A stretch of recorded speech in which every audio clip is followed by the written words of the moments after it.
छोटी सी सूचना पर आप लोग आए और आज का प्रेस का महत्वपूर्ण बिंदु यह है कि भारतीय जनता पार्टी की सरकार में भारतीय जनता पार्टी के नेता बैठ करके कानून व्यवस्था और प्रशासन को चलाने का काम कर रहे हैं, थानों और तहसीलों को चलाने का काम कर रहे हैं, सरकारी कार्यालयों में बैठ करके निर्देश जारी कर रहे हैं। अभी जो घटनाएं हुई हैं, अभी गोसड़ी गांव है, वहां राजभर है, बुधई राजभर, उनके और उनके साथी 4 बीघा जमीन उनकी सामंतों ने कब्जा कर लिया है और उसमें धान की रुपाई कर दिया है, जबकि उसका हाईकोर्ट से स्टे है। दुलारगंज में दलित उमेश चंद के घर पर रात में 2 बजे सामंतवादी लोग चढ़ करके घुस करके लाठी डंडा से पीटते हैं, मारते हैं और उनकी 20 लाख की संपत्ति, गहना और सामान उठा ले गए। आपके सिंहपुर में एक दलित लड़के को, जोगेंद्र, उसको मार करके और वह टांग दिया गया, शो किया गया किसने आत्महत्या किया, जबकि उसके शरीर पर 2-2 फंदे के निशान आए थे। उसके अंडरवियर कच्छे में खून से लथपथ वो कच्चा था, वह ब्लड नीचे तक आया था। पोस्टमार्टम में उस कच्छे में जो ब्लड लगा था या खून जो एड़ी तक आया था, उसका पोस्टमार्टम में कहीं कोई तस्करा नहीं किया गया। पोस्टमार्टम भी जानबूझ करके कराया गया और उसमें मैनेज किया गया। हमारे लाट घाट में एक मौर्य समाज की महिला थी जिसको दौड़ा करके मारा गया और वो सामंतवादियों ने मारा।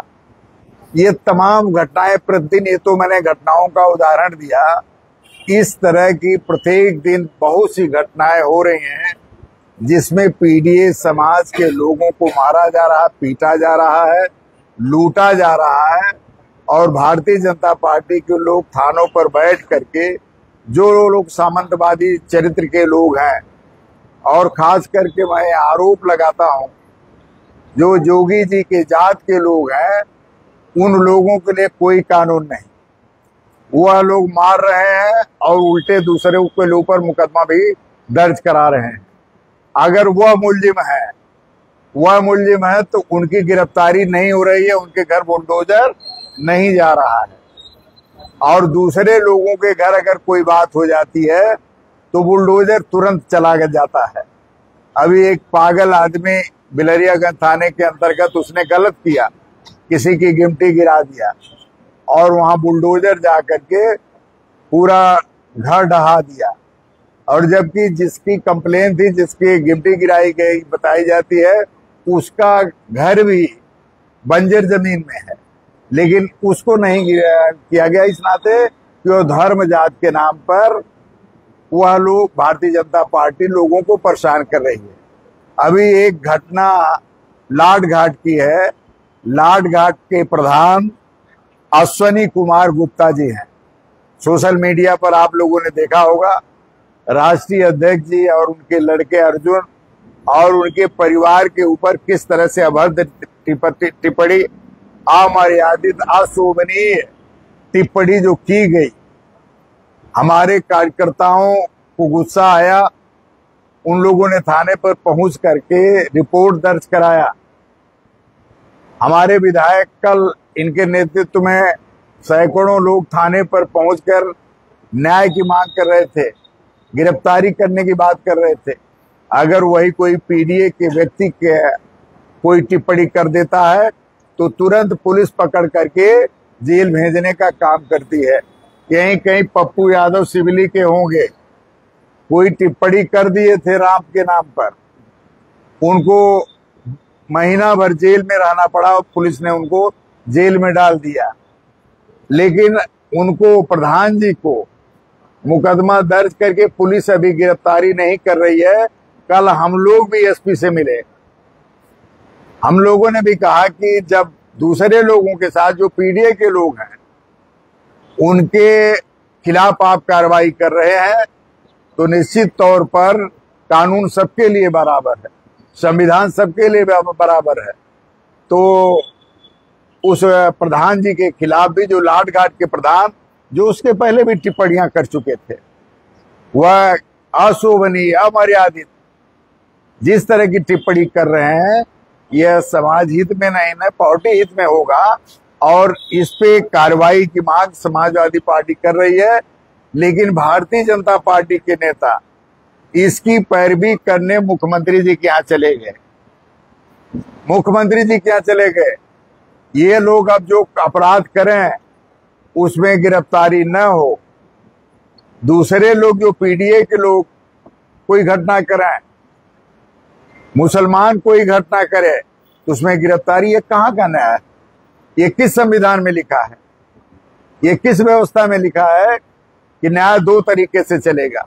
इसका मतलब एक जाति जितना बड़ा अपराध कर ले वो उसका क्षम्य है, और दूसरी जात के लोगों की जरा से भी कोई गलती होती है उसका घर बुलडोजर से गिरा दिया जा रहा है।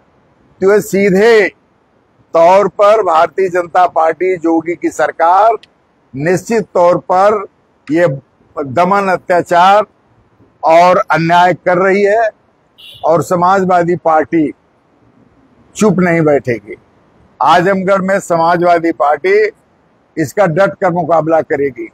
हम प्रशासन के लोगों के, पुलिस के लोगों को हम कहना चाहते हैं कि अगर वह लोग अन्याय करेंगे तो समाजवादी पार्टी के लोग मानेंगे नहीं, मारेंगे नहीं, लेकिन मानेंगे भी नहीं। यह हमारा नारा है।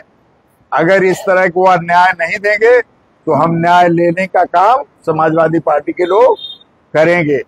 इस कारण आज इनके दफ्तर जो दफ्तर हैं, आज आप चले जाए सदर अस्पताल में, दवाएं नहीं मिल रही हैं, ब्लड बिक रहा है, खून बिक रहा है, और जिसको आवश्यकता है उसको नहीं मिल रहा है। ये स्थिति अस्पताल की हो गई। वहां जिस तरह से दवा नहीं मिल रही और दवाओं का कालाबाजारी हो रही है, वहां पर तमाम प्राइवेट कंपनियां खोल करके दवाओं का निर्माण करके वह दवा बेच रहे हैं डॉक्टर लोग। वह निश्चित तौर पर जनता का खुला शोषण है, और इस पे अधिकारियों की नजर नहीं है। केवल नजर किस पे है अधिकारियों की? केवल जांच किसकी हो रही है? प्रधान की, गांव सभा की जांच हो रही है। क्योंकि चुनाव आ गया है, गांव सभा के लोगों को अपने पाले में करने के लिए अपने दलालों को उन्होंने छोड़ रखा है कि इनको फंसाना है, इनको छोड़ना है। वह लोग पंचायत के चुनावों में धांधली करने के भी मंसूबा पाल रखे हैं।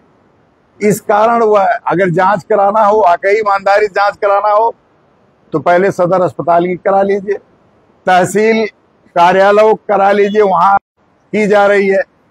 अभी तमाम मामले हम लोगों के संज्ञान में आए हैं। अभी एक हरिहरपुर का की घटना है, हरिहरपुर की घटना है, बिना किसी घटना के मुकदमा 307 में दर्ज कर दिया गया। ये कहा गया कि फला ने फावड़े से मारा, फावड़ा की चोट कहीं सिर पे नहीं है। उनका जो डॉक्टर ने इंजरी का नेचर लिखा है वह simple in nature, caused by hard and blunt object, वो भी शार्प एज्ड वीपन से नहीं लिखा है।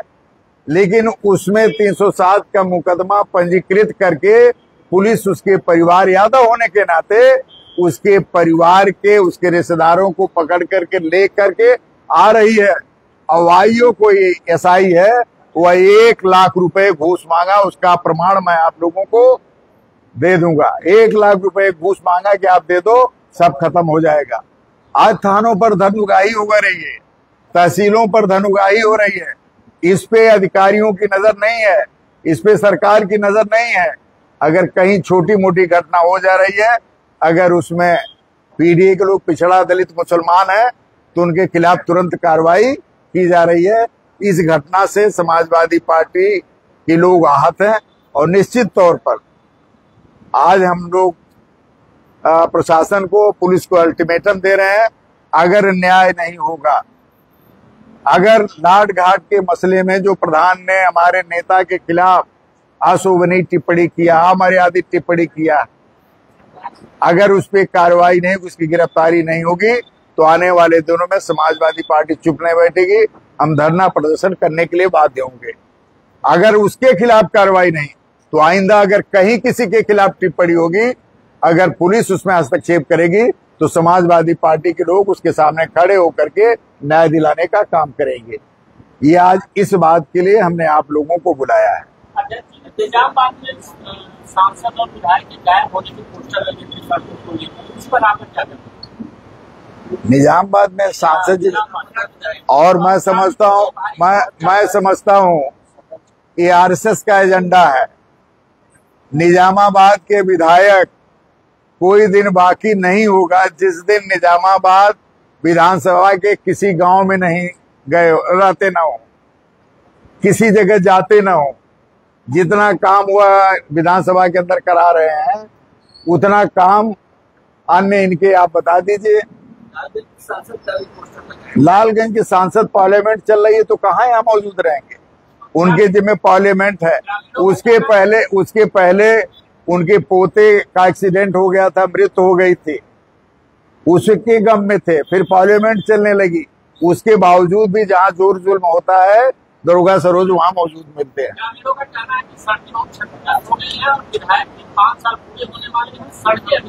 देखिए, विधायक कोई लंबी सड़क नहीं बना सकता। विधायक 100-200 मीटर सीसी रोड, नाली बना देगा। लंबी सड़कों के निर्माण में सरकार की जिम्मेदारी है, और सरकार, ये जोगी सरकार, गांव के सड़कों के निर्माण में उनकी रुचि नहीं है। तमाम सड़कें टूटी हुई हैं, आवागमन अवरुद्ध है। तमाम लोग आते जाते रास्ते में उनकी मोटरसाइकिल हो, चाहे कहीं गिर करके उनको चोट लग रही है। कोई भी सड़क गांव की नहीं बन रही है। पिछले सत्र में इन्हीं के पास विभाग है, 40% पैसा वापस मिला। अभी आप देखिए, हमारे विधायक जी कह रहे हैं ये विभाग मुख्यमंत्री जी के पास है। आदरणीय मुख्यमंत्री जी, पीडब्ल्यूडी विभाग उनके पास है। पिछली बार बजट का 40 से 45% पैसा खर्च नहीं कर पाई पीडब्ल्यूडी विभाग, और वो लैप्स हो गया। और लगातार विधानसभा के माध्यम से, सड़कों के माध्यम से हम सारे जितने भी विधायक हैं अपने क्षेत्रों की सड़कों की मांग करते रहते हैं, लेकिन ये सरकार की रुचि सड़क, बिजली, पानी, स्वास्थ्य, शिक्षा में नहीं है। उनकी रुचि उन चीजों में है कि किस तरीके से उत्तर प्रदेश की जो बनाई हुई व्यवस्थाएं हैं, जो पिछली सरकारों ने यहाँ पर बनाया था, उन सबको बेचा जाए। आपके क्षेत्र का जो रोड बना है, किस मसले में? भाई मैं बता तो रहा हूँ, हम लोग संघर्ष कर रहे हैं, कहीं बन रहा है, कहीं नहीं बन रहा। ये कहना कि विधायक ही नहीं कर रहे हैं, ये गलत। वो स्टेट गवर्नमेंट का नहीं है। आज भी तमाम हमारे जितने भी हमारे नेता बैठे हुए, आदरणीय दुर्गा प्रसाद यादव जी, हमारे साथी बैठे हुए विधायक एच.एन. पटेल साहब, हम लोग लगातार विधानसभा में अपने विधानसभा की सड़कों की मांग उठाते रहते हैं। तो ये नहीं, आप कहाँ बनी हुई है? आप बदुली से निजामाबाद होते कलान तक, आपका कप्तानगंज से गोपालगंज होते हुए अरौला की सड़क अभी जर्जर है। आपकी रौना पार से लेकर के लाट घाट की सड़क जर्जर है। आप नहीं, तमाम सड़कें, आप गांव में जाओ, आप तो शहर में रहते हो, गांव में आप जाओ, गांव में जाओ तब पता करो कि देखो सड़कों का हाल क्या है। या तो गड्ढे हैं या तो सड़कें। हाँ, सड़क कल सदन में देश के गृह मंत्री ने 130वां एक बिल पेश किया है, जिसके अंतर्गत तमाम केंद्रीय मंत्री, मुख्यमंत्री इसकी जज में आएंगे। कहा जा रहा है कि 30 दिन से अधिक अगर कोई जेल में रहने हिरासत में रहेगा तो उसका पद छिन जाएगा। विपक्ष ने इसका विरोध किया, इस पर क्या कहना? देखिए, हिटलर, मुसोलिनी, इनके आदर्श हैं भारतीय जनता पार्टी के, वह उसी रास्ते पर चल रहे हैं। यह कानून निश्चित तौर पर विपक्ष को डराने, धमकाने और विपक्ष को रोकने के उद्देश्य से संशोधन किया जा रहा है। भारतीय जनता पार्टी और मोदी को यह पता चल गया, अमित शाह को पता चल गया है कि आने वाले दिनों में हमारी सरकार नहीं बन पाएगी। बिहार में जिस तरह SIR के खिलाफ वहां मुहिम चल रही है, वहां की जनता सड़कों पर खड़ी है, हमारे नेताओं का प्रोत्साहन कर रही है, मनोबल बढ़ा रही है। आज ने पूरे देश में इस बात को लेकर के जिस तरह से वोट की चोरी की जा रही है, जिस तरह से बेईमानी करके सरकारें बनाई जा रही हैं, इस बात को जनता जान रही है। और इस बात से मोदी और अमित शाह दोनों भयभीत हैं। इस नाते अनुच्छेद 130 में संशोधन करने की बात कही गई है। निश्चित तौर पर यह जन विरोधी, राष्ट्र विरोधी ये बिल होगा। पर जो चुनाव आयोग ने प्रेस कॉन्फ्रेंस किया है, अपना जो स्पष्टीकरण दिया उसको क्या? देखिए, वो तो एक तरफा स्पष्टीकरण उन्होंने दिया। इस तरह का स्पष्टीकरण हम कहते हैं, हमारी पार्टी की मांग, हमने तो 18,000 लोगों को बैनर पे, राष्ट्रीय अध्यक्ष अखिलेश यादव जी बार बार इस बात को उठा रहे, हमने वो पावती दिखा दिया जो हमने वहां पर चुनाव कार्यालय में रिसीव कराया था, चुनाव आयोग को रिसीव कराया था। ये बेईमानी पर उतारू हैं। ये इस नाते भारतीय जनता पार्टी, मोदी, अमित शाह या पूरी इनकी पार्टी बेईमानी के आधार पर राज करना चाहती है। ये Adani Ambani east India company इनको बनाना चाहती है। ये जिस तरह से अंग्रेजी हुकूमत में ईस्ट इंडिया कंपनी लूट कर रही थी अंग्रेजों के राज में, उसी तरह अडानी अंबानी को कंपनी बना करके इस देश की जनता को उसका शोषण कराने के लिए ये मोदी योगी की सरकार, ये अमित शाह और मोदी और योगी की सरकार काम कर रही है।